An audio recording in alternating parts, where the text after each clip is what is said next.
All right, right now, I'm sickened. Welcome to Riot City, first of all. Second of all, you better listen to 3 Count Podcast. Oh, by the way, Showtime, Jeremy Grimes.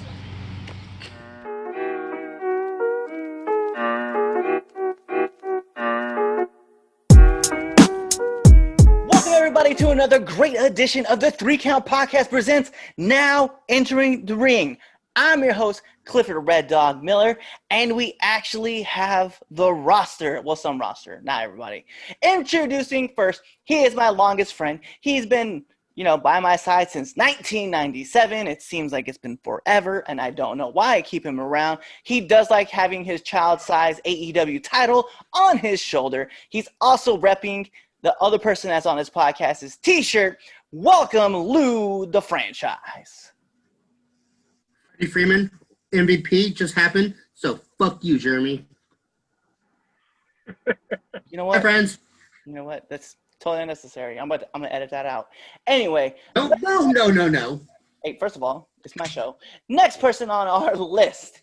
He is the man who deserves an Oscar. He is the man who deserves an Emmy. He's the man who deserves a Tony and a Grammy. He's earned 3 Nickelodeon Choice Awards, 1 MTV Best Kiss with Tobey Maguire on Satan's Alley. This is the man himself. You know him. He is a part of Studio 22. He is known as Jeremy Showtime Grimes. I'm here for a good time, not a long time. Make sure you buy my t-shirt, prowrestlingtees.com/studio22. Plenty of good merchandise. The most famous guy on TikTok without a video on there, so follow me on there as Showtime Grimes. And hey, Lou, World Series champion 2019. Something the Braves can't say. Freddie Freeman would look Living really in the good. past. Stop living in the past. This coming from the man who literally is the Dallas Cowboys of the MLB. That's wild. It's your wrestling career. My wrestling career is current. How's your Braves doing? Did they win a championship or something? That's right. You know what? We have a real wrestler on the show tonight, thankfully. Oh, damn. Yeah, I'm here. All right, you know what? Hey, no. First of all, we got to do this is the 3 Count Podcast, which means this – I'm sorry. We messed that up. This is the 3 Count Podcast, now entering the ring, which means one thing. We have a special guest for you. This man can be found at Rampage Pro Wrestling. This man can be found at ACW here in Maryland. This man could be the powerhouse of Riot City. Give it up for that man, the Latino with all the swag, Vic Ramon. Yeah, I like that. I'm going to have to add that to my monarchy. Latino with all this swag. I like that. How's it going, everybody? Doing good, man. I'm okay, Vic. My problem is he didn't call you the Machete, and he named one promotion that doesn't exist anymore. He named another one that's not running right now. So find Vic Ramon at your local Walmart, the Machete. Make sure you buy all of his merchandise as well. You'll always find me at Walmart for sure. You know, it's funny, man. I think he was just choked up after you gave that promo rant with the World Series back in, and you and Lou going back and forth. It's just, I can just see it already. These two might as well just sit in a room and make out. Like, that's how much this love-hate relationship is. You fucking kidding me? Why You're would the one that likes the road time with Jeremy. First of all, we're going to work. While your This is mouth not about us. First of all, we're not talking about this. Guest. We can't talk about this. This is about our guest. All right. So, Vic, thank you for coming on the show. We truly appreciate you here. Thank you. So, first question that we're going to hit you with, man. Who is Vic Ramon? Who is Vic Ramon? I like that. He's just a guy. Let me see. Vic Ramon is just a man who wants it all. The car, the money, the clothes, the plane, the limos, and the boats. And when you come to the house and ring the doorbell, I'm going to have Roman singing the notes. Look, man, just somebody who likes to have fun, wants it all. There's rewards you get for being a certain way and having talent. You know what I mean? And one thing I like to do is slam people. And if I can slam people and get paid for it, I love it. You know what I mean? And it's crazy that you guys, a lot of you guys are going back and forth with sports. And the thing with me is I don't know anything about sports except for just wrestling. I've been watching wrestling my whole life. That's all I do. Anything wrestling related or anything jiu-jitsu related or Brazilian jiu-jitsu related or anything of that, like that type. Well, I mean, you come on the right show because not only can me and Lou and Jeremy all talk sports, we can talk MMA with you too. We ain't worried about that. We can straight go. We go with UFC. We Hey, can go with Bellator. We can go with One. We can go with Titan. I We love can it. go I love it. If anything, I mean, no, not to even cancel the sports conversation now. At least maybe you guys can give me some pointers and tune me in. You know. Yeah, Although the right now boys- sports is at a hiatus, no. I can join the crew next time with the sports team hat. You know. I mean, they have the sports team hat. I see. I'm just repping my own gear. Hey, oh, there's always that. So branding is always Apparently, good. I'm repping Jeremy's gear. That's why you his Oh, bitch. there's yep. See, there I'm you go. repping my best friend, Dwayne The Rock Johnson.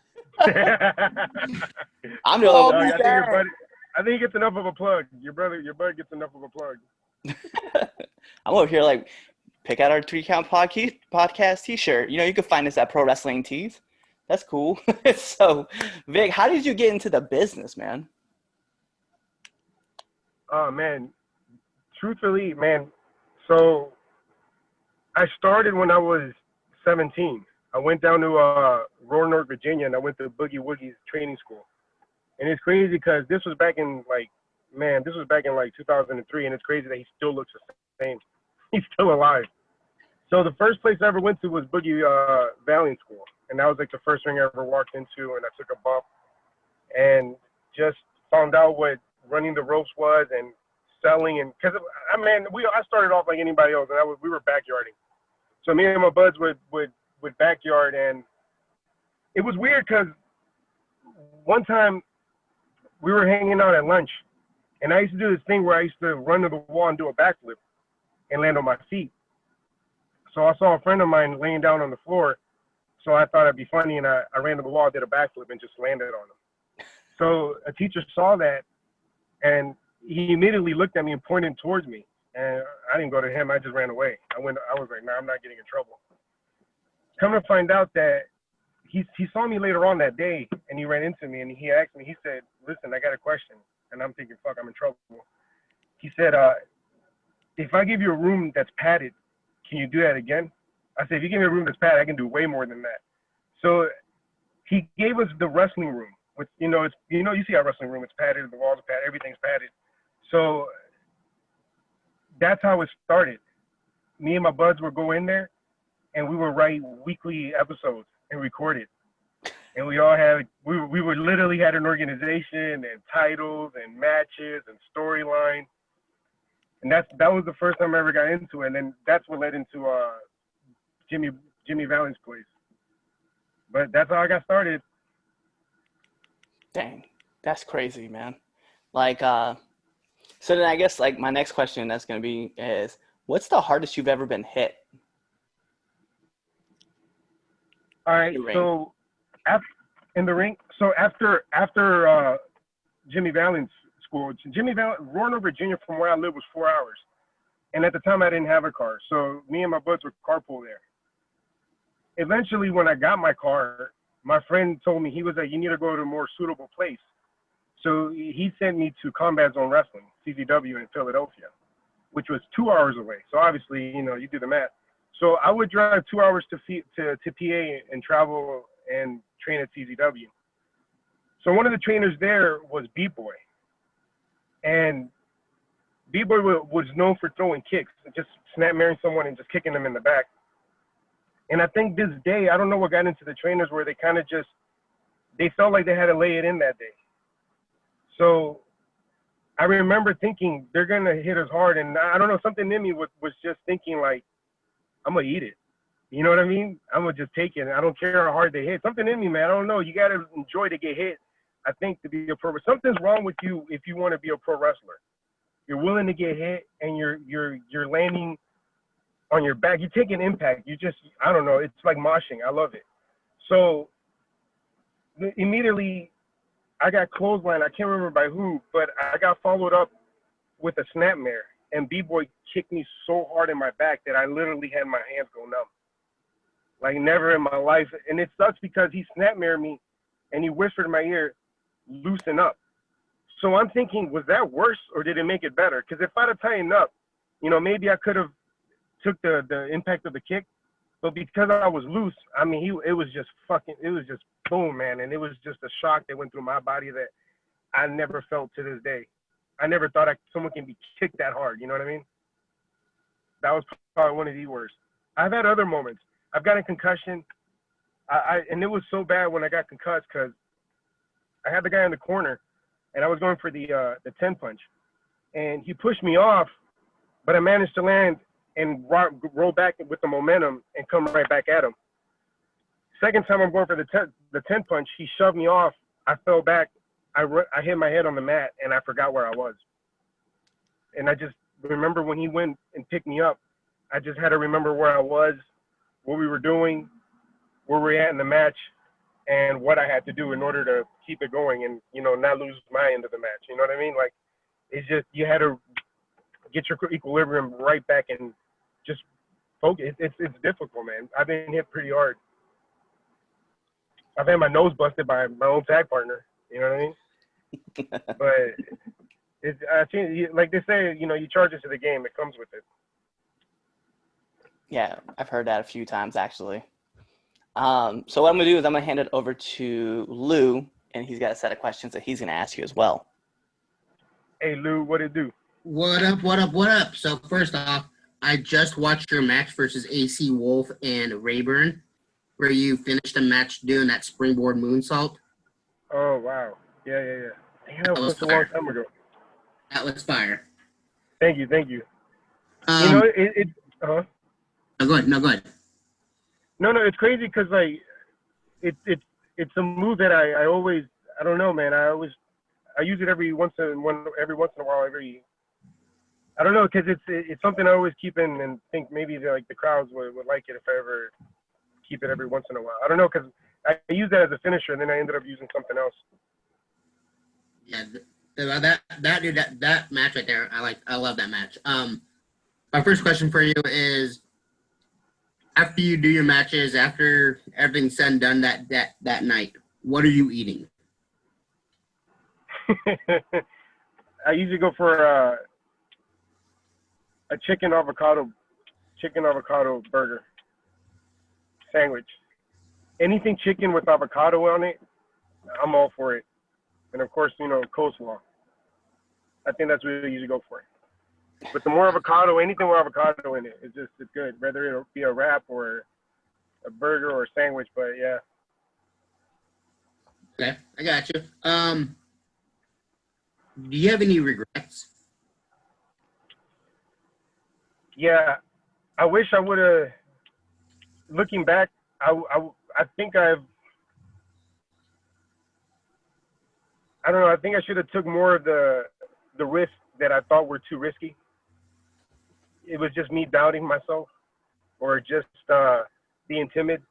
But at the end of the day, it's like I look back and I thought, man, you know, that time I can't take back. So you got to start realizing what's worth the risk. Okay, all right, my last question. Let's jump in a time machine. Let's speed it up 5 years from now. Where do you want to be? International. Anywhere out of borders. Because, you know, anything that you have that you're doing, you want to ambitiously take it as far as you possibly can. And you know, anyone to become an independent pro wrestler, and just to say that they traveled to another country and they did something that, you know, all you need is a ring, and it's multilingual. It's multilingual in any country you go to. You just wrestle, you sell, you work, you put on a good show, and you try to make sure that the crowd leads with an entertaining match. So if I can go to Japan and just work more with the hard hitting, the grappling, or if I can go to Mexico and work more on the like some of the high flying, but not too much, because oddly enough, luchadors are very technical as opposed to as much as high flying. So that technique is something that I would love to incorporate, just to learn and, you know, see if I can even be able to hang with those guys.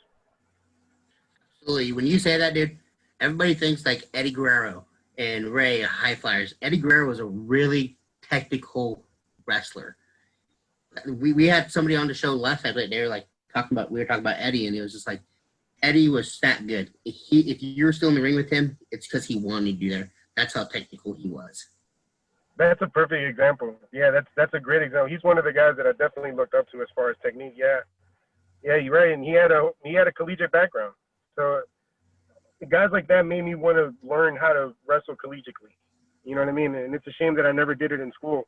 Most of the stuff that I learned is from people that I hung out with, friends, other wrestlers like Michael Zamadio. I'll roll around and shoot around with him, which he's really good. You know, it'll show you it ain't the size of the person, but the fight they bring. Amen to that. All right, well, that's all I got for you. I'm going to hand it off to Jeremy. All right. Vic, man, I have been waiting for this. So my first thing is, how did this feel, buddy? Huh? Oh man. Feel? Yeah. Yeah. So you see, I have a little beef here with Mr. Vic Ramon because we wrestled way back when, and actually we've tangled a few times, and I'm pretty sure the score is like tied up or something. I want to know when I'm going to get my one-on-one rematch. That's not an official 3-count podcast. That's me, Jeremy Showtime Grimes, talking the machete. Oh wow. As he wants to come out of hiding and ride his shadows. Jeez. It went from how you doing to I'm gonna call you out and get a match with you. Hey man, I don't blame you. I would do the same thing if I had the chance too. But hey man, I'm right now my knee's messed up. I'm looking forward to coming back maybe the beginning of next year.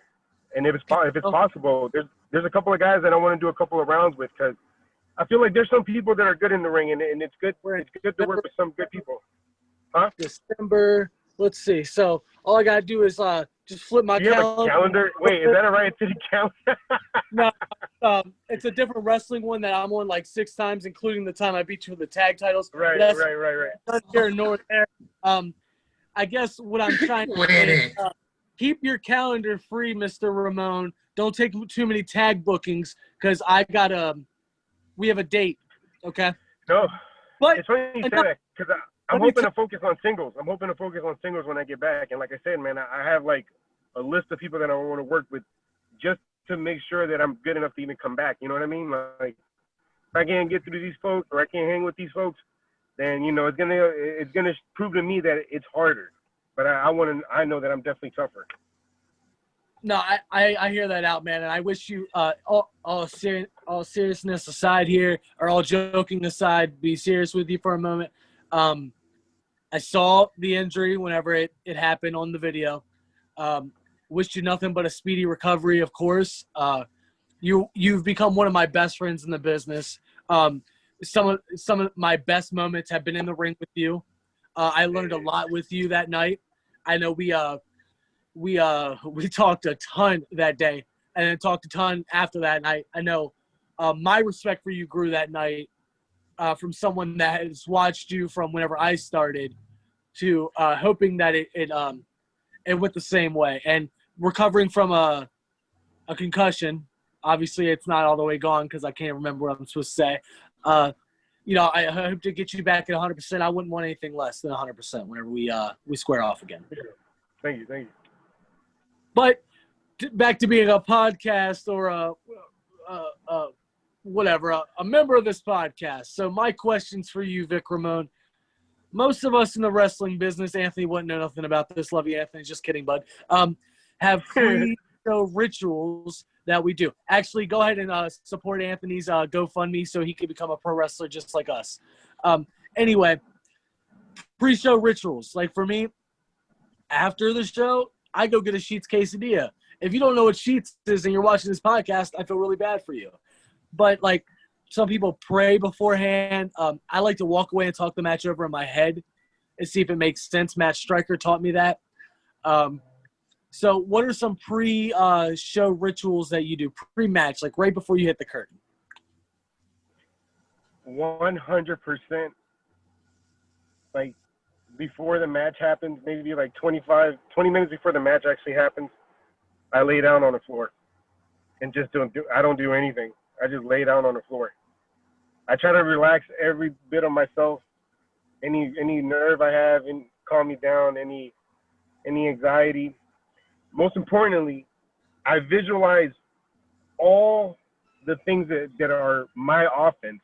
I visualize them in my head as many times as I can, so when I do it, it's my body is going to do it the way I thought about it. So it's so weird because it's like a calm before the storm, because I literally lay down and don't think of I don't do anything. Just lay down. And it's weird because I've actually had 2 people call me and tell me, they're like, I found it weird that you would lay down and just be there. And they told me that they tried it and then it actually helped them. And it's weird because I don't know, man. It's just I just hit this moment where I just calm down. But in my mind, it's thinking 100 miles per hour of how it can go bad, how I shouldn't let it go bad, and if it does go bad, how do I recover? But those are the worst case scenarios. And then I'm thinking the whole time it should go smooth, except for that one time in the match, but whatever, But yeah, that's what I pretty much do, man. Just lay down, calm down, and try to visualize the match in my head, at least my part, my offense. That way my offense looks clean. Right on, right on. I'm actually going to ask like 4 or 5 questions because I'm going to ask a question other guys ask, but Bring it. Cliff and Anthony didn't do it. What is some advice you would give to up-and-coming wrestlers? I would say don't forget to have fun. It's weird when you come into the business, that sense of ignorance, don't lose it.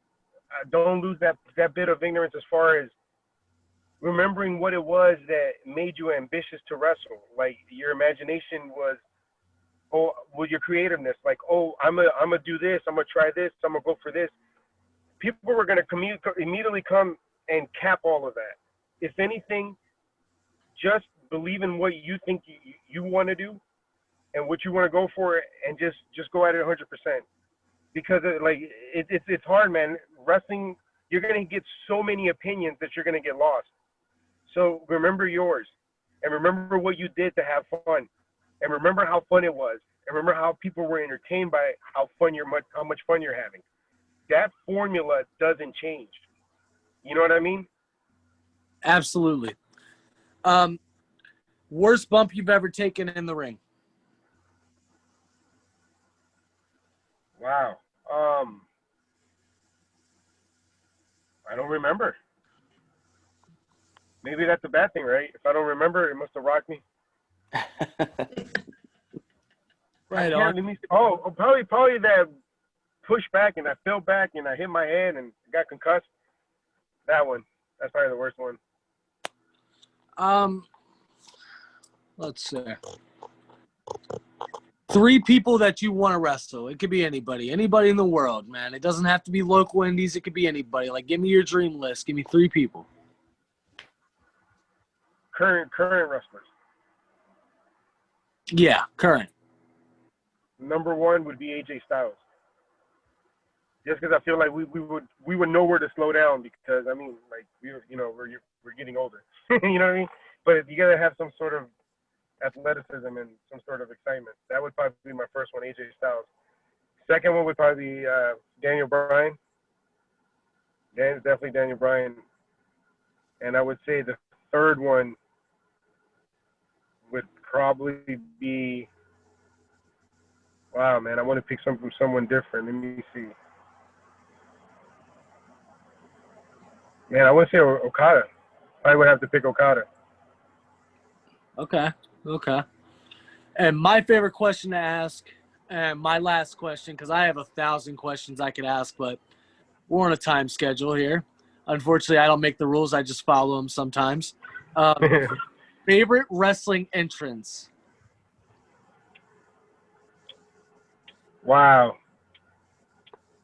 Man, let me see. I would have to say, at one point, I felt like it was DX, but then it kept happening where I was like, okay, now it's not even nostalgic. Shit, man. You got the Undertaker. The Undertaker. Because I've been at live events, and I completely, I fall for the whole theatrics. I'm like, is it colder? Do you feel it? You feel that presence? And it's like, they turn the AC on. That's what everyone says. Everyone says the same thing. The week before WrestleMania, and for me, mine was Brock Lesnar coming back to pro wrestling after leaving. Like, the chills I got growing up with being a Brock Lesnar fan, it was like my favorite thing ever. But a close second is definitely the Undertaker. No matter if he has the theatrics or if it's just the dong and then it gets cold, You get the chills. You're like, shit, the Undertaker is here. Yep. Those aren't bad picks. I'm gonna say, for me, was when Rey Mysterio used to get shot up from the bottom with a cannon. That was cool. Yep, That was be biased. Nobody beats the Ultimate Warrior when he comes out and just starts running down the thing, goes. Nobody beats that. Can't figure out what he's at. He's just roided out like crazy. All right. He's sprinting. All right, so that's all the questions that we have, but we have the best segment of Now Entering the Ring, the 3-count podcast, 10-count questions. Here's how it works, sir. We're gonna fire off a bunch of questions at you. So first thought that comes to your mind.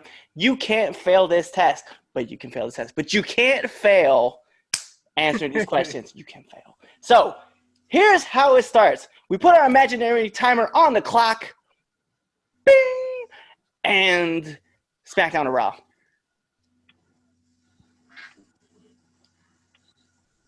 What's your first question? SmackDown or Raw? SmackDown or Raw? Oh, shit. Oh, man. SmackDown. Friday night, what are you doing? SmackDown. Favorite movie?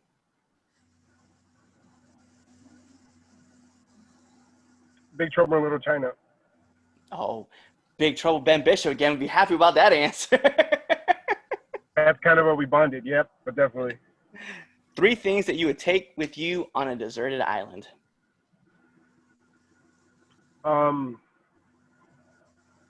Medicine. My PS Vita. And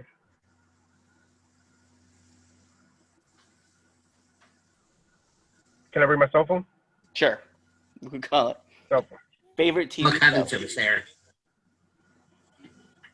What was that? Favorite TV show? Married with Children. Oh, shout outs. That's old school. Favorite wrestler? Bret Hart. Favorite podcast? 3 count. Hey, we ain't coerced that at all. We didn't say anything. All right, best finisher. The Sharpshooter. Nominate one person to be on this podcast. I would say Michael D'Amelio. Pick another one. Why? Oh, great! I did that thing. Let me see. Yeah, Killian McMurphy. There you go. I like Killian. All right, and last but not least, your favorite question, my favorite question, everyone's favorite question on this podcast. Favorite curse word.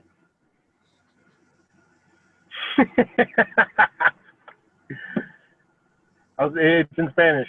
It's puta hombre. So it's puta. Let's go. Actually, that's crazy. That's the first time we've had someone say it in Spanish. So we will take them answers. All right. Well, that's it for the 10-count questions. Hey, so let our listeners and our viewers know where they can find you. All right. You guys can follow me on Twitter at Vic Ramon Pro. Add some following there because it's at a low number. But you can always find me more active on Instagram at Vic Ramon. And you can also find me on Facebook at Vic Ramon.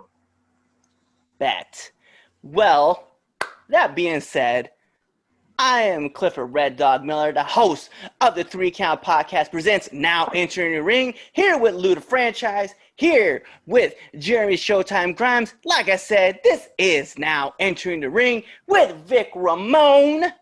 So, check out all of our next episodes. Yes, that's right. The Machete, Vic Ramon. Wait. Can I say something, Cliff, before we get the be there, be somewhere else? You already Go for it. throwing the tagline out there, man. Yes. All right.